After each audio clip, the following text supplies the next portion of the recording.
I remember reacting to 2021 fails by Joshscorcher. Scott Cawthon. What has happened is a definite fail. If FNAF died because Scott Cawthon left the project, it's on you guys.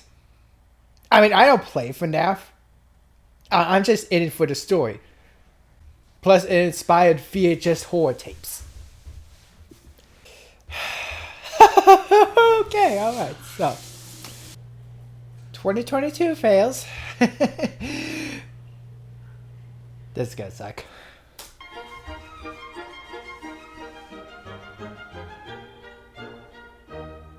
If ever feuding gamers need to find some common ground, I've got a little list of industry offenders to be violently drowned and never would be missed. The scalpers who upsell the graphics cards and PS5s, the Bedford journalists you want to stab with 50 knives, the Tumblerina hacks who got their fingers on the saints, and those who shove in politics in spite of our complaints. That CEO of Unity and Vanguard plagiarist, they none of them be missed.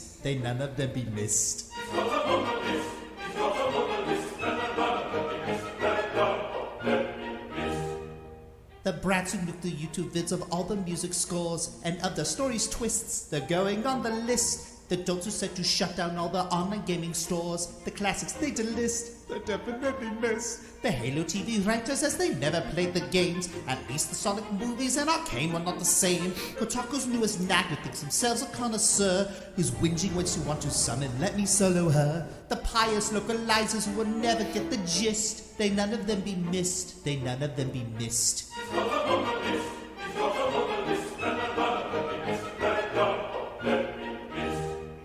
There's the cringe attempts by Blizzard to foreshadow diversity. Those creepy analysts, I put them on the list. And Epic Games abuses of our children's privacy. The morals are amiss, so they'll be on the list. Those pigs who take nostalgic games and turn them all to trash, using hits of dopamine to mine us out of cash. Don't just say releasing games unfinished is okay. Abusers at your work can make you yearn for Judgment Day. Services instead of games, it's lovely as a sis. They none of them be missed. With the list. And all the freaking morons used to swear by NFTs. I wish they would desist. Of course they're on the list. It put those Filipino men in debt and poverty. It never would be missed. Stealing indie games and selling them is quite obscene, but at least they didn't mint a picture of the fallen queen. A monkey MMO game was $1 million scam, as everything gets stolen and the metaverse is damned. GameStop, Ubisoft, and Square shove all this in our midst. Since they must persist, they'll all be on the list.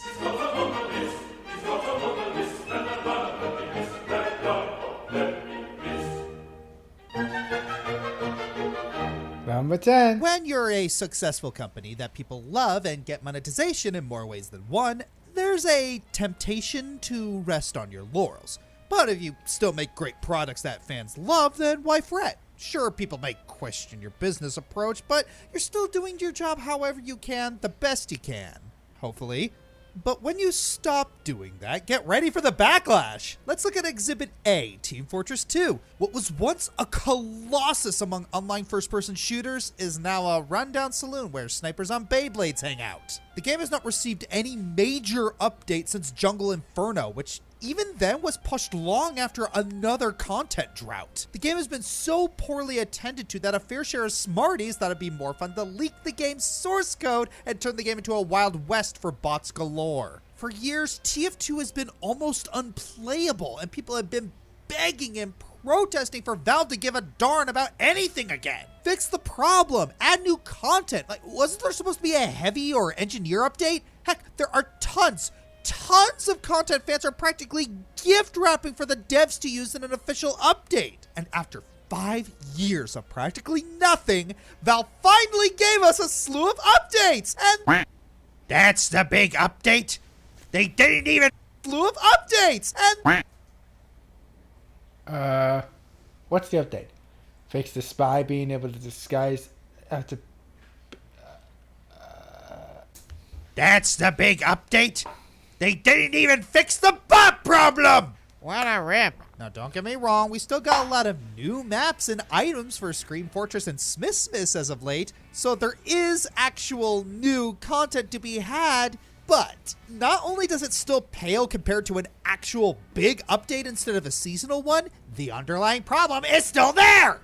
A few new maps aren't going to change the fact that people are still getting split-second headshots under their Smithsmith trees, and trying to have a normal, unmodded experience on Dust Bowl is next to impossible. I know a lot of the issues with TF2's slow development can be chalked up to there only being like 5 people keeping the game on life support, but that's all the more reason why Valve should stop being so cheap and get more qualified people on board to save the game. I mean, look at Pokemon, for instance. Sure, Game Freak's also pretty understaffed, and the Pokemon Company spent most of their budget on merch, but they clearly still care about their games. Even with all the corners they have to cut, there's still an abundance of creativity, and they still invest all their time to make sure every game comes out as comprehensive as possible. La donna è mobile, qual piuma al vento, muta d'accento e di pensiero.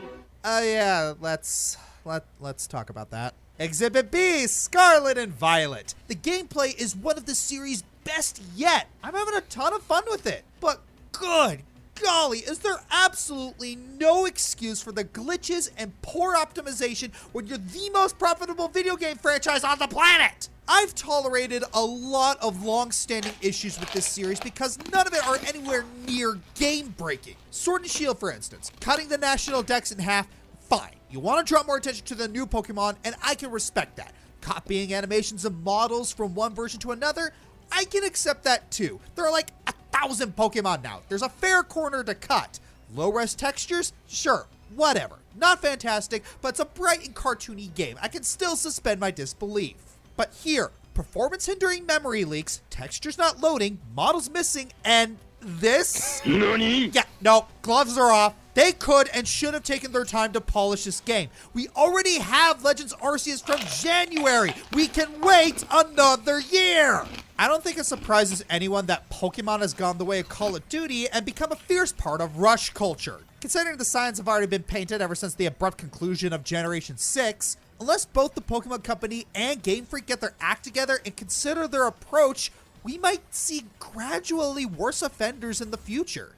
Getting back to the point I was making, Valve and Pokemon, you are better than this! We clearly love your stuff, but please respect the staff and fans who have been keeping your products relevant all the... Please. Okay. I was going to bring this up, but now I should probably bring this up. I did play Team Fortress 2 last year at some point.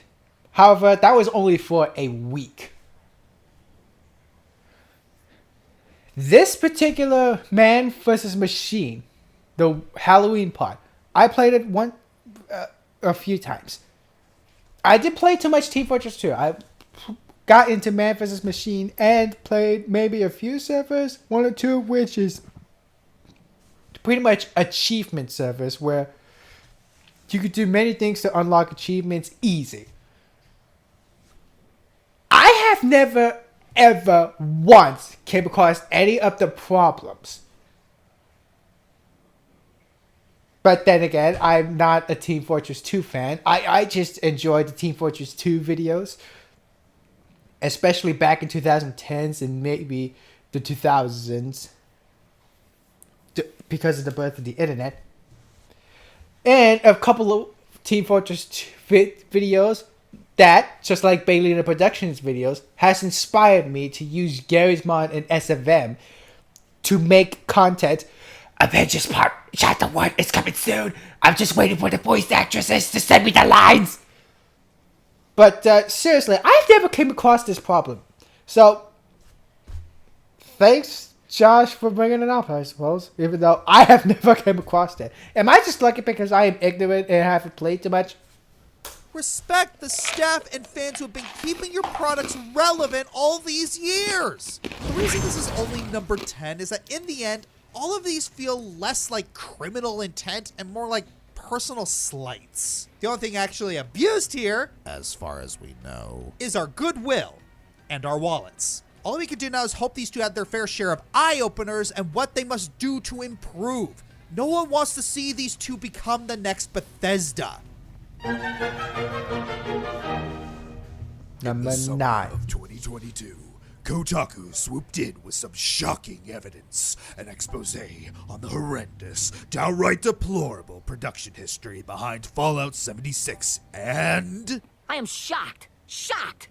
Well, not that shocked. It was horribly rushed and faced serious crunch time. Yeah, no duh. I think we all kind of figured that out when we saw the dang thing. What is shocking, though, is how apparently Bethesda knew it was going to be bad, but shipped it anyway. You know what that's called? Criminal intent. Though, to its credit, updates have put Fallout 76 in a much better place than it was at launch. But stuff like this has just become the norm for the studio. However, there was something else bubbling within the walls of Bethesda. Music composers are one of the many heroes in game production that often go unsung.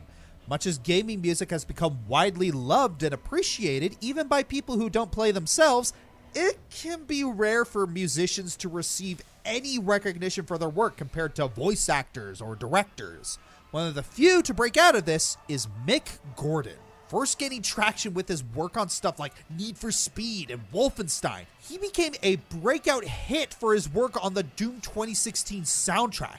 While diehard fans were skeptical at first due to how different the style was, it quickly caught on and has become one of the most celebrated soundtracks in modern gaming, to the point where Argent Metal has arguably become a whole new genre of heavy metal.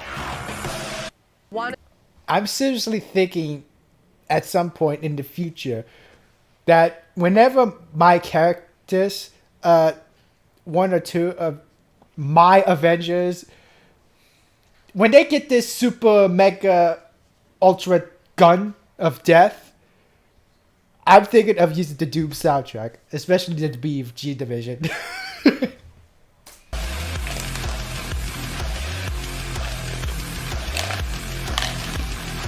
When the first big trailer for Doom Eternal dropped, people were excited just to hear what he made for it this time, to the point where there were full rips of the trailer sung mere hours after it premiered. As it turned out, though, people hoping for the full Mick Gordon experience were disappointed. I was going to make a pun about being doomed here, but honestly, Gordon deserves better than that. When someone pointed out the lackluster audio mixing on Eternal compared to the other game, Gordon explained that he didn't even make most of the songs on the soundtrack and wasn't even allowed to mix them. Soon after, one of the executive producers released a statement on Reddit saying that Gordon had taken too long mixing the soundtrack, to the point where the game was almost delayed because of it, and they had to make do with the little time they had left. Some took this well, others did not. But hey, we got the word right from the mouth of the execs, right? That clears it all up. Why would we ever have reason to doubt them? Surprise, surprise! Why would we ever have reason to doubt them? ID Software accused of lies and abuse by Doom. ID Software accused of lies and abuse by Doom Eternal composer Mick Gordon. Wait a minute. Did id Software abuse one of the greatest video game musicians? Surprise, surprise! The folks at ID Software were lying. Suddenly, Gordon not wanting to work for them again makes a whole lot of sense when you consider all that went down. The stuff about him causing a delay, for example, he was never even contracted to make the soundtrack when that happened. And not only that, he wasn't paid for half of what he made either. Look, it's true that Gordon has it better than most video game composers out there. It's true he's still doing well for himself. And it's true that his absence at least gave a much needed time for Andrew Hulshult to shine after years of making Doom tribute songs. But that doesn't change the fact that he was still cheated, mismanaged, and slandered by the people who requested his services. At the end of the day, it doesn't matter if you're one of the lucky big names or someone still struggling for your chance. Backstabbing is still backstabbing. As every artist, musician, and creative worker out there will tell you, say it with me, folks, fuck you, pay me. Here's hoping the folks behind Atomic Heart are giving Damn! past tribulation couldn't have been easy for him. Mr. Howard, Toddy boy, may I call you psycho? You're overworking and backstabbing some of your best employees. Whatever you think just works at your studio, it clearly don't! Oh my god! I did not know Mick Gordon had it bad because of Bethesda. Fuck! Its software saves Bethesda at the hour of need and puts out a legendary fucking game. Quote by Angry Joe in Doom Eternal, which is a great game. But what? Alright, everybody, you know what time it is. It's time for the Wheel of Fails! Alright, let's spin the wheel and see what it lands on. Come on, give me an EA, give me an EA, give me an EA! Oh. I can wax poetic about my thoughts on game journalism until the heat death of the universe. Heck, the combined amount of YouTube videos and comments criticizing them would outlive the entire Earth's lifespan at this rate. But we only have 3 to 5 minutes, so I'll just say that it really feels like game journalists only talk about games without actually playing them. And it's very apparent with Kotaku. Sometimes they'll do decent journalism, like the Riot sexual harassment scandal from a few years ago, but most of the time their titles are no better than clickbait to entice readers. Now, clickbait isn't anything new. We've seen them, we've clicked them, we got viruses from them, and our wives yelled at us. And I actually lost a friend. And my mom is probably corrupted by false shit online, which I ended up blindly believing her at a few of the lies.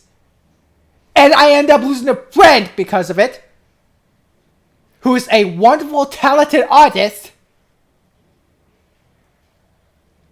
And I'm pretty sure she's still believing in some to this day. For example, she believes that sunscreen lotion has chemicals. And many cleaning products have chemicals. I'm keeping my mouth shut when I'm around here. And I'm just using my own shit. For getting viruses from them. I'm sorry, honey. But Kotaku isn't some third-party site on Facebook telling you which minor actor is leaving the MCU. They are one of the largest gaming news sites, up there with IGN and GameSpot. So it's kind of weird seeing some of the clickbait titles and opinion pieces they put together over the last year. For example, how Ghost of Tsushima is bad because it's not horny enough. In context, this came from an article about what Assassin's Creed Red should do in comparison to Ghost. The point the article was trying to make is how men in a lot of media are shown as buff and toned, but not interested in sex, and how they should embrace their horniness. Ugh. Right, because when I think of oppressed, war-torn feudal Japan, I think I want to sleep with every NPC in sight.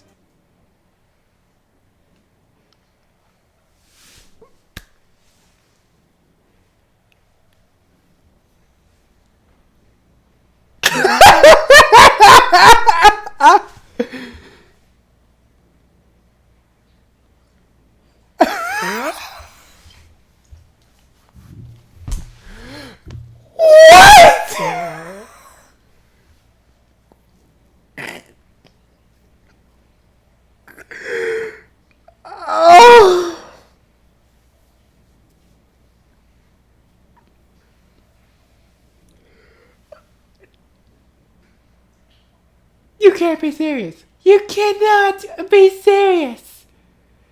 This is what constitutes as news? Hey guys, look. I'm embracing my horniness. Look, I'm wearing pretty much a black skin-tight vinyl or PVC suit. And yes, I even got the boots for it. Is this horny enough?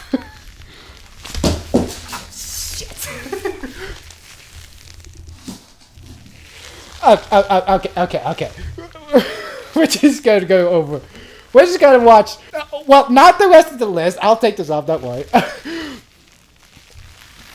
We're just going to watch the rest of number 8 or 7 while I'm dressed in this. After that, I'll go back to my normal outfit, I promise.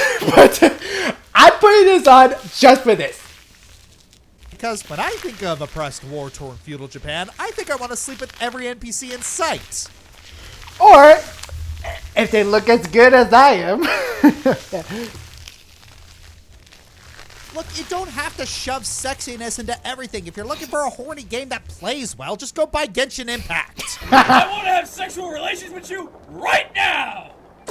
Then there was the issue of the Xbox Game Pass burnout, where some people on Twitter were unsubscribing from Game Pass due to a lack of AAA content. Despite, it was only a few notable people, and people unsubscribe and resubscribe to streaming services all the time. When the next AAA game does come out, they're going to be right back on the Xbox train, as it's still cheaper than buying the game for the $70 it will be if they get it individually. And next, the game Stray, that cute little post-apocalyptic Miyazaki-style kiddie game? Apparently, it's problematic.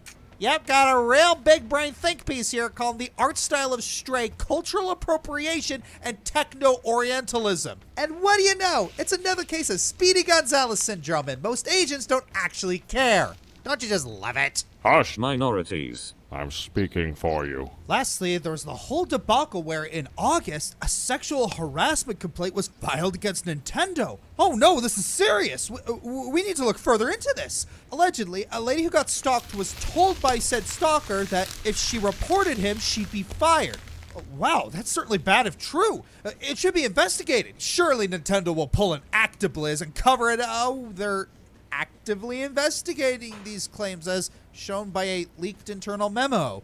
And it's been 5 months since these claims, and investigations like these usually take... another claim in the article is sexual harassment in a chat room, and that it wasn't actually Nintendo. It was a third-party contractor, Aerotech. And it wasn't sexual harassment, just inappropriate and immature memes. And it happened years ago. And it's anonymous, and no one else seems to be corroborating the story. And most of the article about both of these stories was talking about gender equality in the workplace rather than the allegations themselves. Kotaku. I just want attention. Real talk, I want to believe people when they come forward with these kinds of stories. But when said stories are full of this many holes, you really can't blame people when they think you're lying. Yes, Nintendo has problems. There's a whole investigation going on with them right now about labor complaints. And if anything comes from that, you can bet we'll report on it. Point is, there's plenty of tabloiding to do about Nintendo without having to prop up flimsy claims. In the end, I feel like a lot of what Kotaku does is purely opinion pieces without staying completely on the factual proof, which leads to the situations mentioned above, and Twitter having a field day with it. They are human and do err, but considering how many times they've been on these lists, they really need to just stick to the facts. It's especially hard to take them seriously as journalists when they call the game where you play as a cat racist. 2022 fails brought to you by Mountain Dew.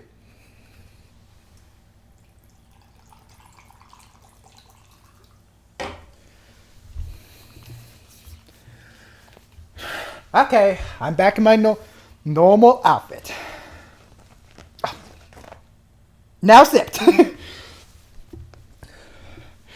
Okay.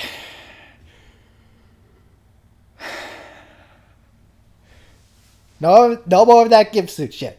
But if anybody wants me to put on a gimp suit while reacting to something, it has to be kinky or sexual. But otherwise, normal clothes, baby. Normal! Why is it when something happens, it is always you three?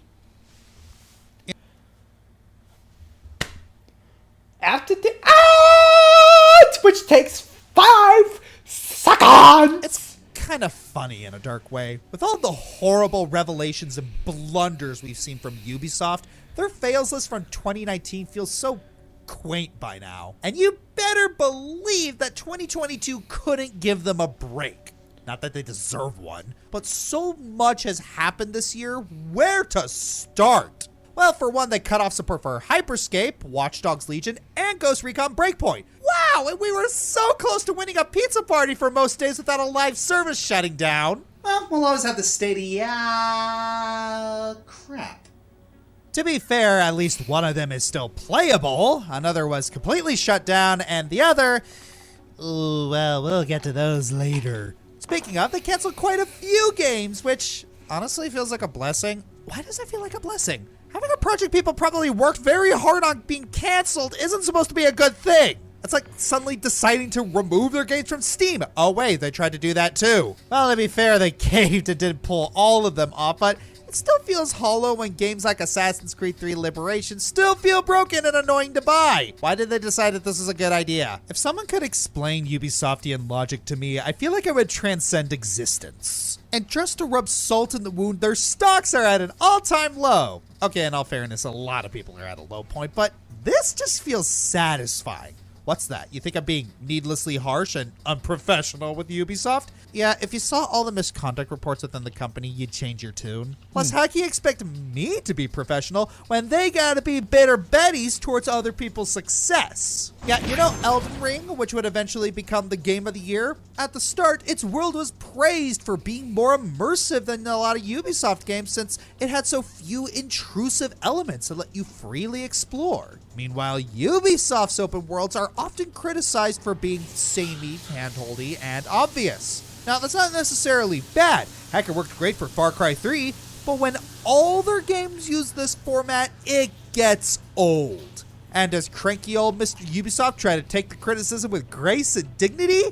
Oh, come on, we all know the answer to that.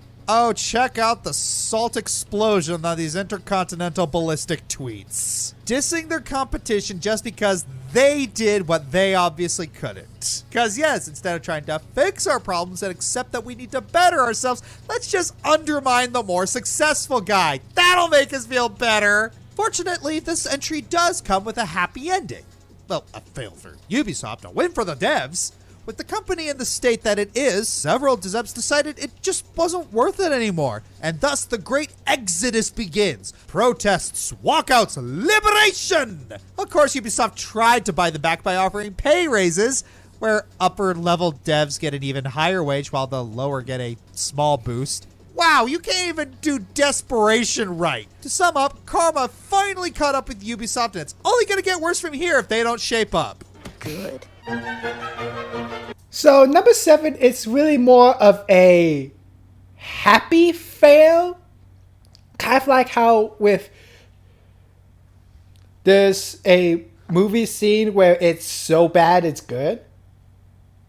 This is essentially a so bad it's good kind of thing. But hey, like I said, karma is a bitch. Does anyone else feel like when 343 Studios became the developer of the Halo games, the overall quality of them went down over time? I mean, I loved a lot of the Halo games, which is why it hurts seeing the downward trend it's gone through over the last few years. Last year, Halo Infinite was finally released after being delayed for a year, and when it was released, Corey Kenshin only did part 1. It's probably been almost a year, but he hasn't done a part 2 or part 3. Add another incomplete game to his list. it was not bad. People praised the campaign as being one of the better ones 343 has put out, and the open world worked for the most part. However, when you think about shooters, especially one as prolific as Halo, you need to worry about the online multiplayer.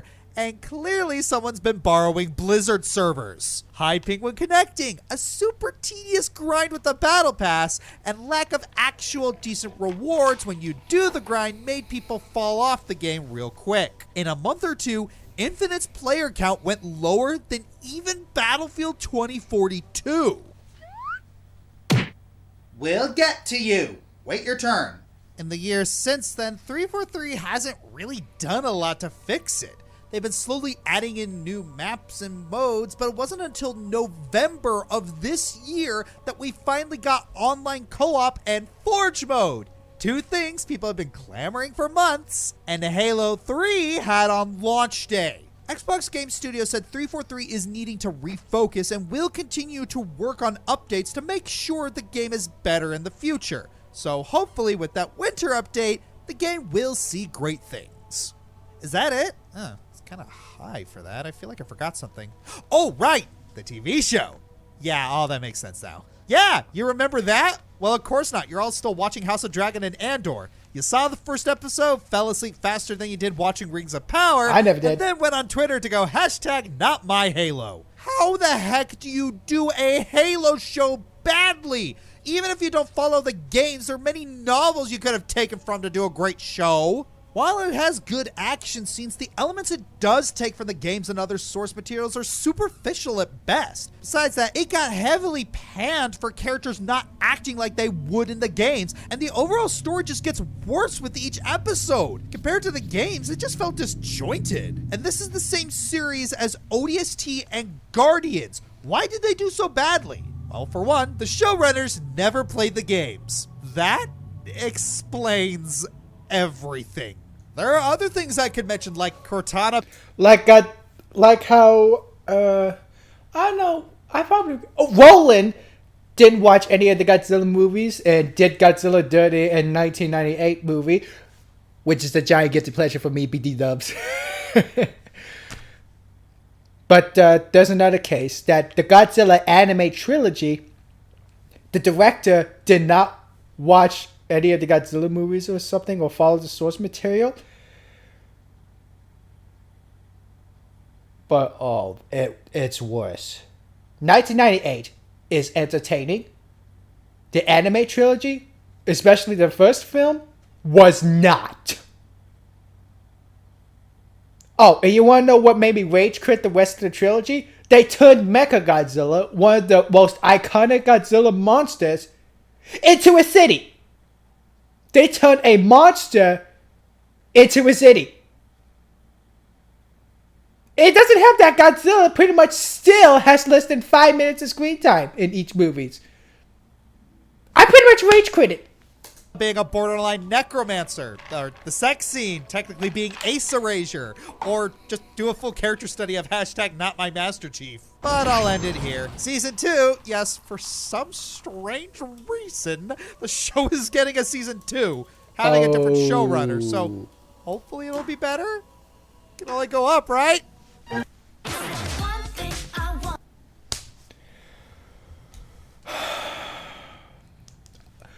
I might as well just bring this up. Tim Burton has never read a Batman comic. And yet, somehow he did Batman justice in the 1989 movie, and, arguably, for some people, Batman Returns.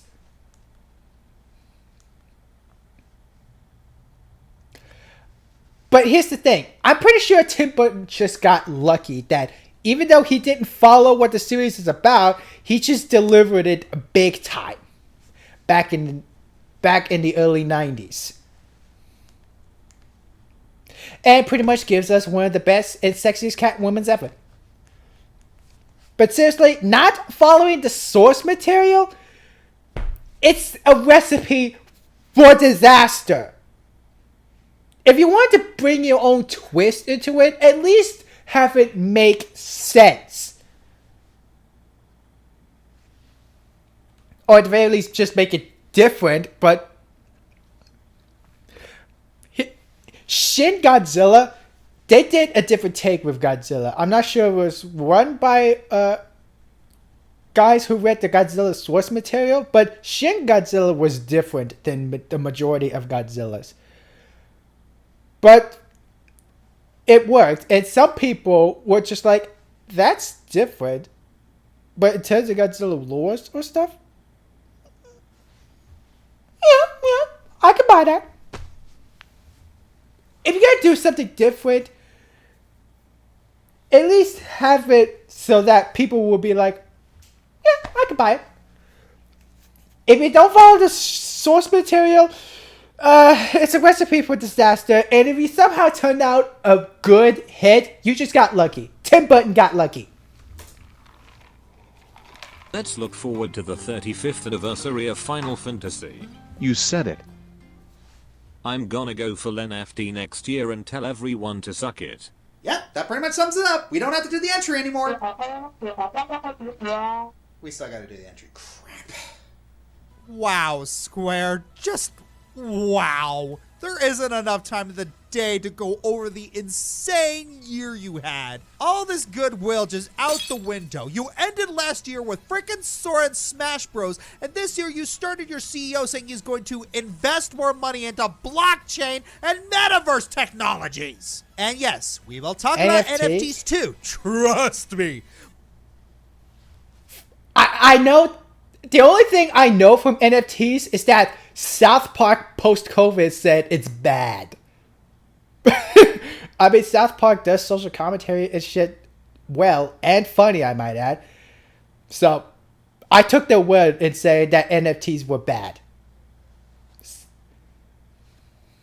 But first, let's list all of the BS that Square did this year, because some of it you probably forgot happened this year. We got cloud versions of Kingdom Hearts on Switch that were released buggy and poorly optimized and are still not fixed. And don't tell me they tried. If they got Nier Automata to work, they can get KH3 to work. You released a Final Fantasy VII Battle Royale whose major crossover was with the classic Final Fantasy VII and ended quickly as it started. Also, Babylon's Fall. I don't get it. Why did Babylon's Fall? Who knows? I heard the review said it's not fun, a boring live service, and doesn't look good. It must be because Elden Ring. Yeah, it's dead. Oh, what about when Square sold all of its Western IPs to invest in NFTs? Yeah, remember that? It was April. They threw away their franchises for candy, money, and a Mexican robot. And don't forget about Chocobo GP, the Final Fantasy racing game that studied money-making from EA University and graduated magna cum laude. It's a good school, top 10 and ripping people off with glitchy microtransactions. Well, I guess they failed that course and Square couldn't make it last the year. Oh, we can't forget about the NFTs because they did make some. They made a Cloud One, digital Final Fantasy cards, and of course, the biggest letdown in history, Parasite Eve NFTs. Hey Barrett, what do you think about this? I just want to talk to him. Why do you have a shotgun? I just want to talk to him. Dad, this is ridiculous. I just want to talk to him. I just want to talk to him. I just want to talk to him. I just want to shoot him. I just want to talk to him. You can't shoot him. Wait, what? True Blade Seeker is making my life easy today. And despite all of these issues, Square still had a really good year. New Star Ocean, new Valkyrie, Triangle Strategy, Live Alive, Romancing Saga Remaster, Stranger of Paradise, KH Anniversary, Final Fantasy VII Anniversary, Crisis Core Reunion. So many good events and games that are all dampened by the decisions of executives who want money. Heck, there are things I didn't even mention, like Yuji Naka being arrested, Marvel's Avengers. Wait, what? Heck, there are things I didn't even mention, like Yuji Naka being arrested.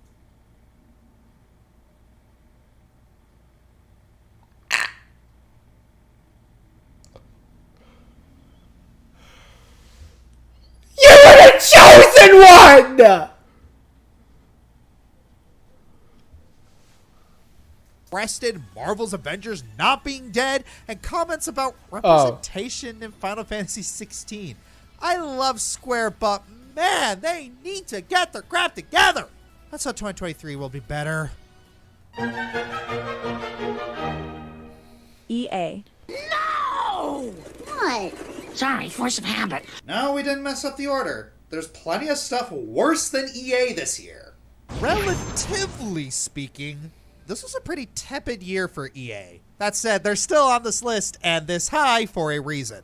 Starting off with their smallest yet arguably most infuriating act, their infamous tweet. They're a 10, but they only like playing single-player games. Look, not every corporate Twitter can be Wendy's or Arby's, but how can you be this tone deaf? Well, in their defense, most single-player games this year weren't too profitable. Well, it did release last year. The fails of Battlefield 2042 continued well into this year. Whether it's the non-existent roadmap, killing modes, or the drip feed of new content, the game has been nothing but a never-ending comedy of errors. At one point, EA went so far as to blame Halo Infinite for the game's failings. I don't know if you haven't been paying attention to the headlines, EA, but Halo is the last thing you should be blaming your failings on. Blaming your own failings to another video game.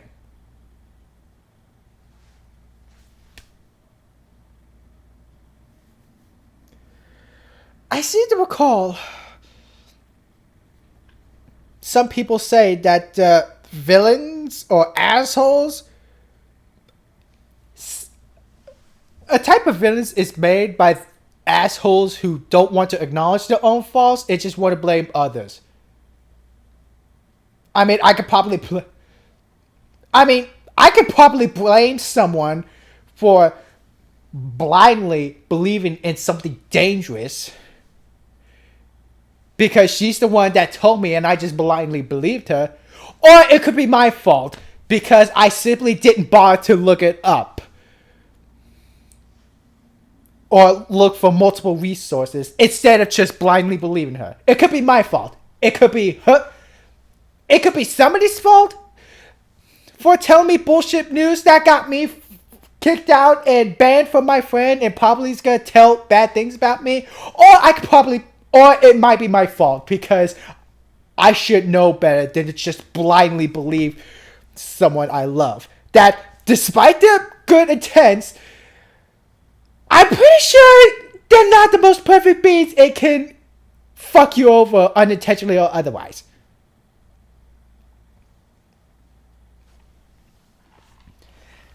Well, EA tells us that they're still working on it. Right. I don't believe you. Of course, you can't talk about EA without talking about their flagship franchise, Madden. To our utter lack of shock, the game was an unfinished mess. Even real-life athletes got in on the bashing. Oh! They told us this would be the most polished.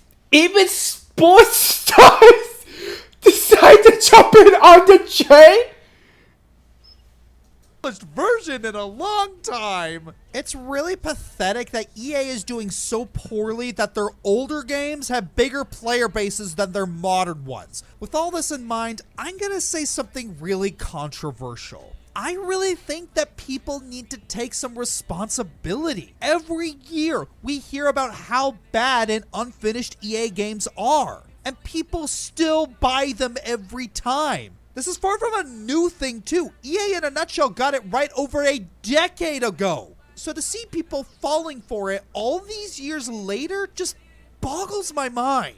Two things are infinite. I mean, I'm not going to buy Jedi Fall. I mean, after playing Jedi Fallen Order, I was pretty much done with EA games. I didn't buy too much game from them anyway. In fact, I would argue that I enjoyed Battlefront 1 and most definitely Battlefront 2. In fact, I bought Star Wars Battlefront 1 and 2 for like $8 or $9 because there was a good deal going on. A few days ago, I might add, as of today's date, which, not as of today's date, it's January 27th, and a few days ago, I saw a good deal, and I pretty much bought Battlefront 1 and 2 for about $9.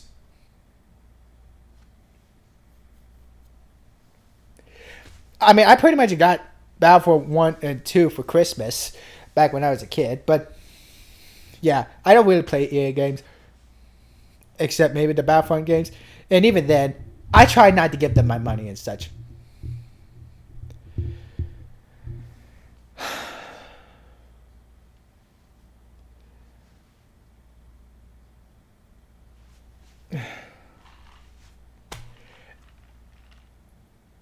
Yeah, I really don't get it either. If people knows EA is just full of shit, why do they keep buying from them? Or are some of them just ignorant? I mean, I bought the Battlefront games as a kid, so I'm not sure if the joke's on me or not. But I didn't buy DLC, so yay! The universe and human stupidity. Jury's out on the universe. I mean, surrounded by idiots, that's more most likely. intense, dramatic, and polarized debacle of the year, full of deception, emotional manipulation, and the desolation of professional business conduct. Wait, I think I got the wrong intro. Hang on. It was the most intense, dramatic, and polarized debacle of the year, full of deception, emotional manipulation, and the desolation of professional business conducts. Ah, there we go. Don't know how I got those two mixed up. To its credit, the latter was a lot shorter than the former, but oof, what a crap storm it was! Just to set the scene, it all started with Bayonetta 3. A nice return for the franchise, but did something different. Just a child? What are you doing running around Vigrid? Greedy little thing. Perhaps it's time for a crash diet. For those who didn't catch it, Helena Taylor, the actress who's voiced Bayonetta for over 10 years since she was first created, was suddenly recast for the new game. Instead, taking the titular reins is veteran voice actor Jennifer Hale. And yeah, the difference is noticeable, but she did a nice job, I think. However, little did anyone realize how deep this rabbit hole actually goes. One fateful day, Taylor posted a video on Twitter announcing why she wasn't voicing Bayonetta. According to her, she was only going to be paid $4K for the entire game. Bear in mind, this is a major milestone for one of Nintendo's more underrated... $4K? I know what's the budget for voice actors? I mean, I'm pretty sure independent and guys on casting call might just do 10 or $12 an hour, but I'm pretty sure it's more than $40K! Franchises, but $4K for what likely amounts to multiple days of grueling, multi-hour long sessions? Yes, indeed, voice acting is not a well-respected art form, considering someone with years of skill and experience can be snubbed in favor of celebrity stardom. So, a call out to the support of better payment for voice actors is long overdue. However, in Taylor's video, you start to notice quite a few red flags and you realize something's fishy with this picture. So let's dissect her vid, shall we? If you're someone who cares about people, then I urge you to boycott this game. Okay, maybe don't try to guilt trip people for their support. That's kind of underhanded, no matter how righteous the cause is. She has no right to say she is the voice of Bayonetta. I created that voice. She has no right to sign merchandise as Bayonetta. Whoa, whoa, whoa, whoa, whoa! Hold on! We're being called upon to support voice actors, but throwing a fellow VA under the bus is acceptable losses, apparently? I am not afraid of the non-disclosure agreement. No, you really should be. You break one of those, you're liable for punitive. Also, if you don't care about NDA, then why not release the correspondence with Platinum? And things get even more outrageous when she compares herself to a human malware relief worker. Okay, look, no disrespect to voice actors, but saving the lives of sick patients is not on par with being a voice actor. Speaking of, when you stop to think about it, if the payment was really that horrible, then why would Hale, a fellow SAG-AFTRA member who has always pushed for better voice actor pay, sign on for this project? There are way too many holes in this story, and oh, would you look at that? Tense pay dispute overshadows Nintendo's a former star of Bayonetta series reignited an industry dispute over fair compensation. I'm a compulsive liar. It's true. I swear it.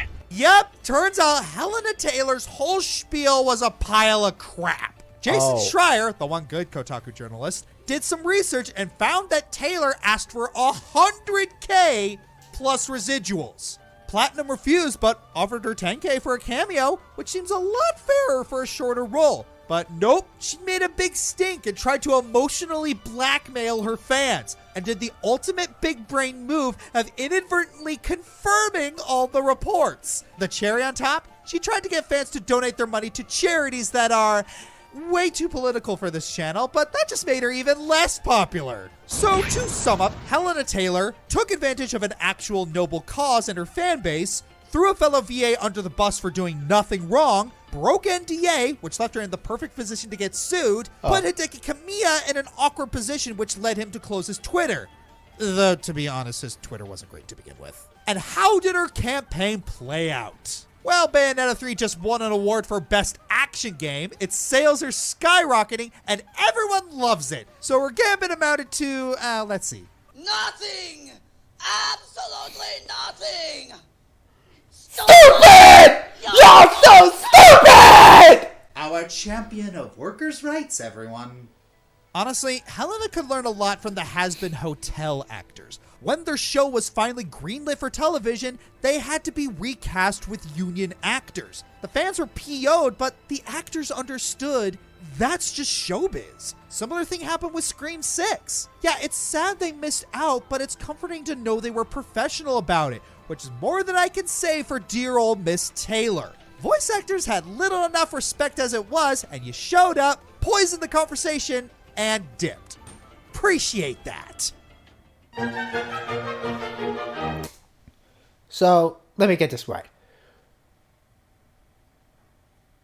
You mean to tell me that voice acting in general, especially when they're not hired by Hollywood actors, especially when some are willing to do fan dubs and whatever shit online and casting call and voices.com or whatever, they don't have the best reputations, and the original voice actress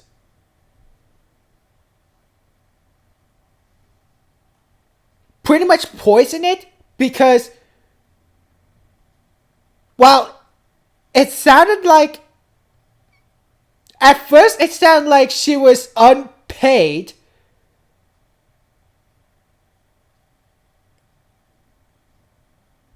There was a likelihood she was going to get paid more than what she said. So she pretty much lied and made it harder for the voice actors. I'm sorry. I'm still trying to comprehend this. I don't get this 100%, but oh my gosh. Oh, jeez. Okay. Okay. We better just say something positive before things get better. Jennifer Hale.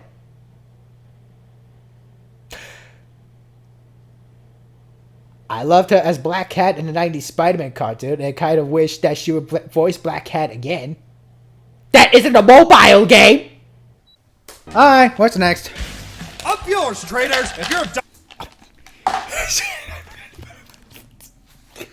coming out to fall for pyramid schemes, you're big enough schmuck to come to Jake Josh's JPEGs. Bad drawings, JPEGs that lose worth. Thieves! If you think you'll make a profit at Jake Josh's, you can kiss my hiney. It's our belief that you're such a stupid mother trucker, you'll fall for this bullcrap guaranteed. If you can properly invest, shove it up your ugly crack. You heard us right, shove it up your ugly crack. Bring your PayPal, bring your Venmo, bring your mom's credit card. We'll lose it. That's right, we'll lose your money because at Jake Josh's, you're scammed 6 ways from Sunday. Take a hike to Jake Josh's, home of Challenge Fishing. That's right, Challenge Fishing. How does it work? If you can get a public figure to fall for a blatantly obvious scam, you'll get away with it. Don't wait, don't delay, don't muck with us or we'll impoverish a whole demographic. Only at Jake Josh's, the only seller that tells you to buzz off. Hurry up, glasshole. This event ends the minute after you trust us with your personal info, and it better be legit or you're a broke matriarch fornicator. Go to Hades, Jake Josh's JPEGs, Crypto Scummiest, and the exclusive home of the greediest sons of fishes in the state of Texas. Guaranteed.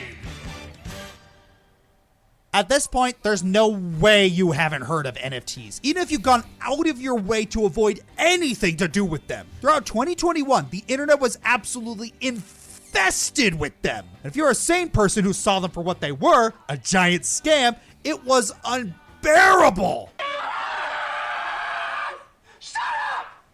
Oh my god, I don't care! Fortunately, be it some act of divine intervention, or people actually wising up, The value of NFTs has plummeted. Despite this, many people still continue to attempt to squeeze blood from the proverbial stone. Fortunately, gamers have been nearly universally against NFTs in gaming. Yeah, some of the most divided groups of people ever came to a near consensus. Companies, however, didn't get the memo and still attempt to shove them down our throats. In a glorious display of irony, EA was smart enough to not push their luck. Oh.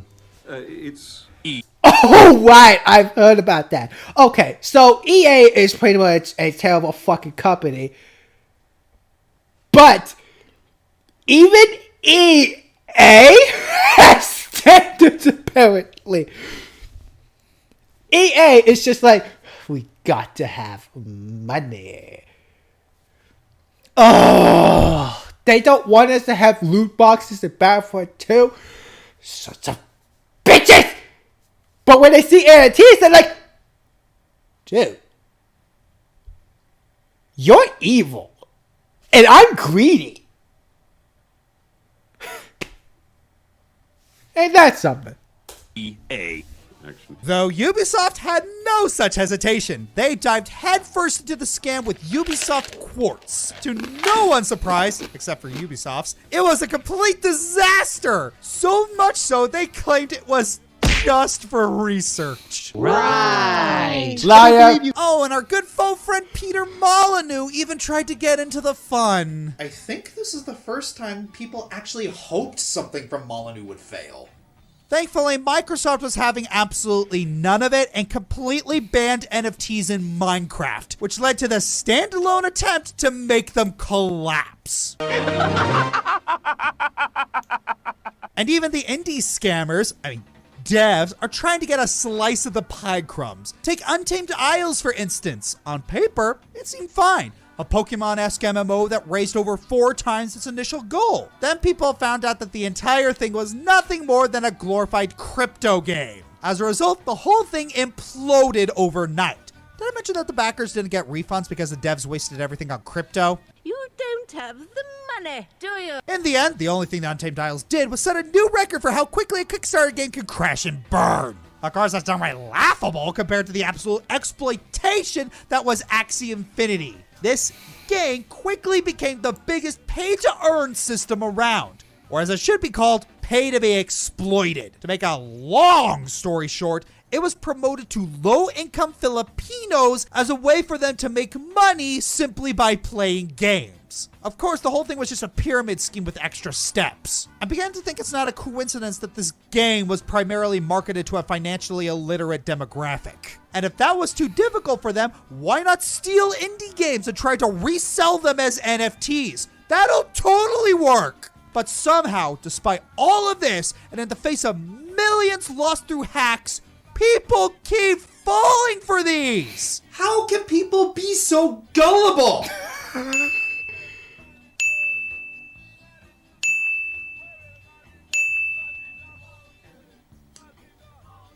Never mind.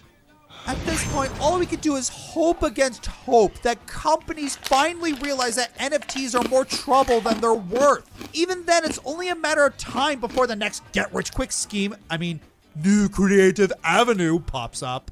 Oh, honorable mentions. Find your purpose. After an ad! Number 2, NFTs. South Park told me NFTs were bad, so I just blindly believe so. I pretty much live under a rock. Rating. Oh, what a surprise. Cue the City Escape memes. Nintendo's annoyances, online mismanagement, and finish it later is still an ongoing practice. Miyamoto, we need to talk. Saints Row, why do you hire writers that hate the things they're writing? G4 TV shutting down, why do you hire performers that hate the people they're performing for? Sonic Omens, way to give quality fan games a bad rap. At least we got Russian Shadow. Oh. Sonic Omens, way to give quality fan games a bad rap. At least... Chapter 2 played as Shadow in Sonic Omens, and I quit. I even did a playthrough too. I'm not sure if there were any future updates, but after Chapter 2, I pretty much quit. If you want to play a good 3D Sonic fan game, play Sonic GT. I did a playthrough of that as well. It was fantastic. So we got Russian Shadow. Where's the objective's location? Sony annoyances. Inflation is inevitable, but jeez, Sony. GameStop walkouts. Fail for GameStop. A win for the working man. Disney Expo over monetization. Oh, that was a whole lot of nothing. Stadia. Saw it coming, yet I'm still surprised. Hope those servers get used for something good. From Software, not fixing servers. So they're taking enough from Ubisoft, are they? Last of Us Remake. The game isn't broken. It's the people who think it was ever good enough to pay $60 for. Heyo! Epic Games, the number 11. I wasn't going to buy The Last of Us Part 1 because A, I don't think it's on PC. If it is, I probably need to double check. And B,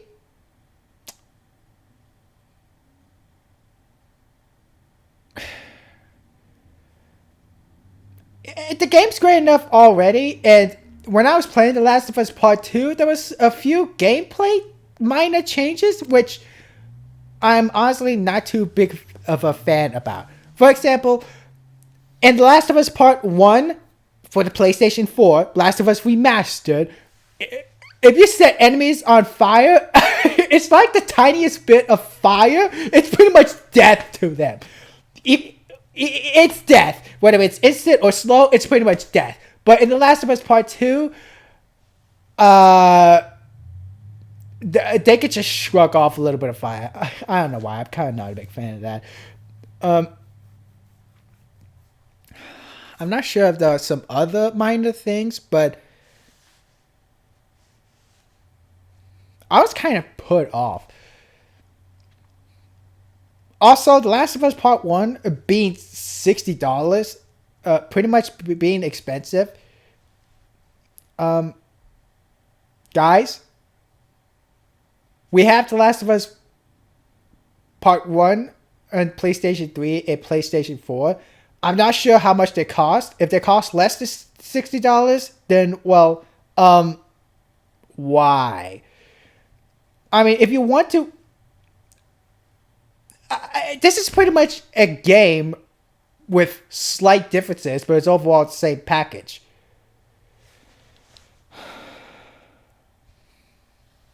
Okay, what's next? Even on this list, they paid out $520 million for violating kids' privacy. Okay, number 1. How bad is it? Oh, my. Someone's been a very busy, very naughty company this year. We thought it couldn't get any worse after Activision made it to number 1 on last year's list. Unfortunately, Activision Blizzard has gone above and beyond the call of suck. Wait a minute. I think I remember this. I think this was an issue back in 2021. That was the number 1 issue. I think I can remember that. Is the issue still the same, or has it gotten worse? To the point where many are wondering if ActiBliz has dethroned EA as the evilest gaming company. Why they've done so many awful things this year, I could probably make a countdown just on ActiBliz fails this year alone. Actually, Activision Blizzard not compressing Call of Duty files. 7 megabytes on disk plus 150 gigabytes download. Literally e-waste. There is no justification for a game needing to take up this much hard drive space. Modern Warfare 2's remake is missing basic features. No leaderboards, challenges, stats, split screen. There are literally fewer features in the game than in the original released in 2009. Yet they still made millions off an unfinished game. So much for learning their lesson. The Great Diablo Immortal scandal. To get a full build in that game could run you as much as $100,000 in microtransactions. Heck, getting a single legendary gem cost one streamer $16,000. And remember, a lot of this stuff is random drops, so if you get unlucky... Overwatch 2. You know how I sometimes complain that Mario Galaxy 2 is basically DLC for Mario Galaxy 1? Perhaps I treated you too harshly. Compared to Overwatch 2, Mario Galaxy 2 is a shining beacon of what a sequel should be. But wait, there's more. Overwatch 2 required you to link a phone number to your account. At first, these phone numbers had to be a contract number, which means to play the game, you'd have to be shilling out hundreds of dollars for a phone contract if you didn't already have one. Do you guys not have phones? Yeah, you guys all have phones. In more recent times, they've allowed prepaid numbers and might drop the requirement entirely, but is it just me, or does this sound like a massive security risk? I mean, gaming companies never get data leaks from pissed off hackers, right? Oh. And of course, there's a typical bad Actiblizz monetization with a crappy battle pass and a storefront that was bugged in such a way that it bought items for you, and Actiblizz refused to issue refunds. I can... A bug that buys skins from the shop.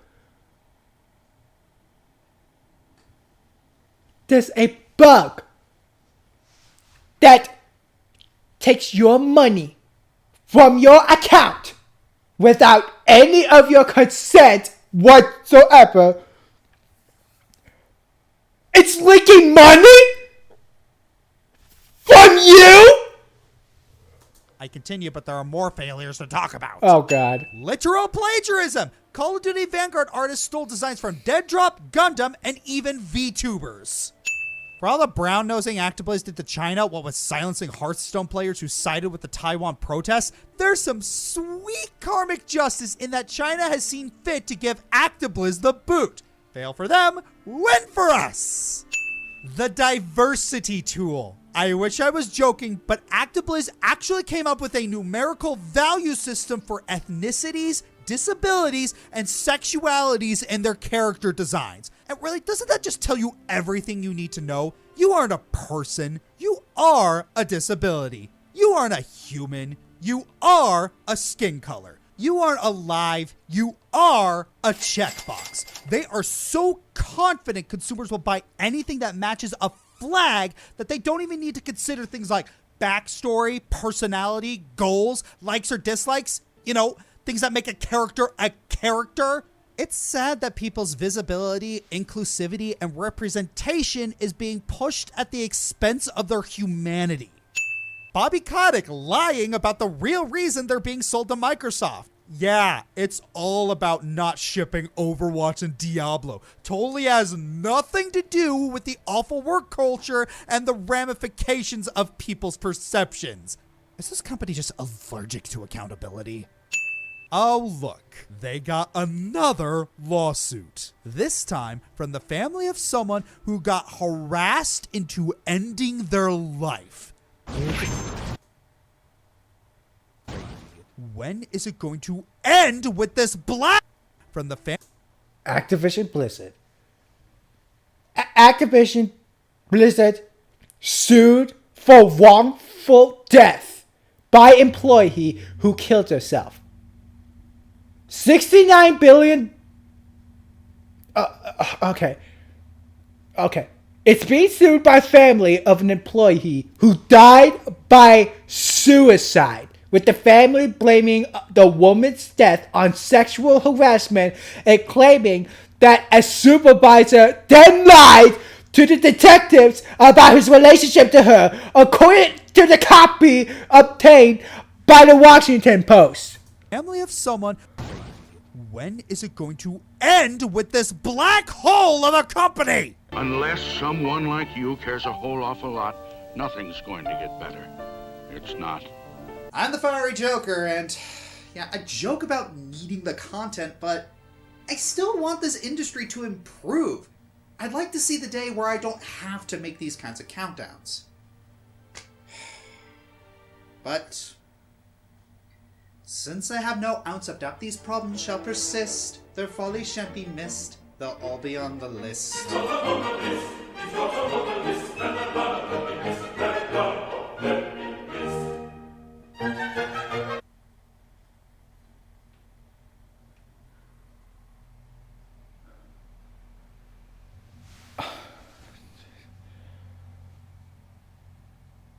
So,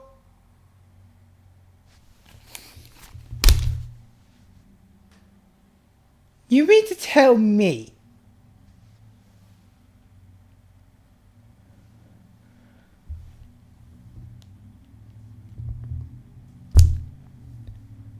you have to pay $100,000 for a complete mobile game, which is up to chance, by the way. You have to play Overwatch 2, a sequel that's pretty much DLC but with an expensive budget, by giving them your phone number, which can cost money, especially with prepaid phones or whatever. There's a bug that actually leaches money from you without any consent whatsoever.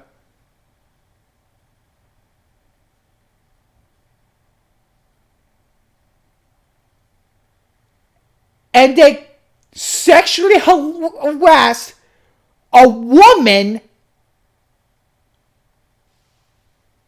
who then ends up committing suicide.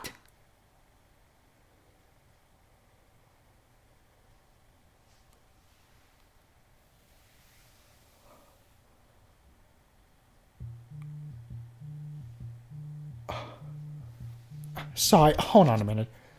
I just finished talking to my dad on the phone, and I told him about what happened with Activision. He was like, oh wow, that was crazy. What the fuck, man? Seriously, what in the actual fuck?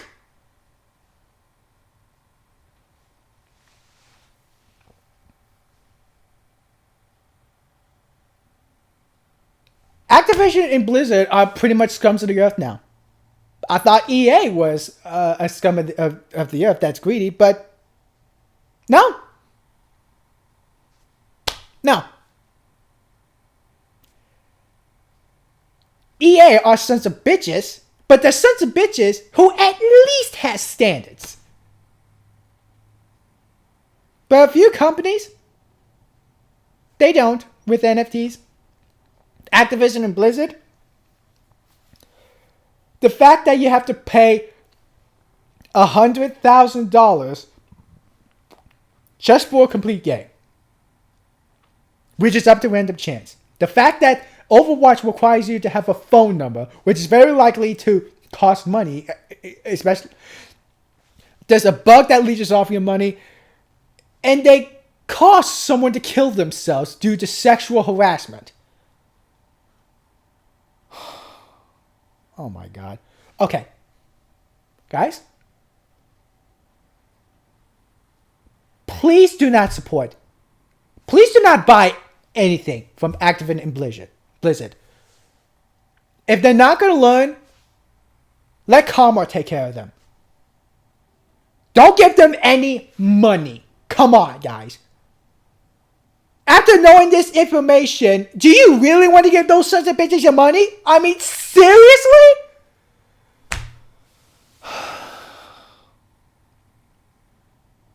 I mean, there's one bright side to watching this top 10 2022 fails list. I get to be all sexy and put on a kid suit. But the fact that I discovered one of the most shocking things I've ever seen in my life, that was literal jaw-dropping. I don't know how long it's been since I've seen something that makes my jaw drop, but holy shit! Well, that was the top 10 2022 fails list. And oh gosh darn, it's almost an hour and a half since I've recorded this. Ugh. Well, if you guys like what you see, please consider liking and subscribing to my channel. And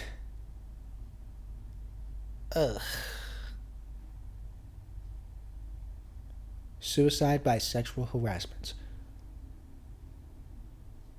How do you get away with that? I was never going to buy anything from them ever, really, because I wasn't interested. But after knowing this, yep, I have even less of a reason.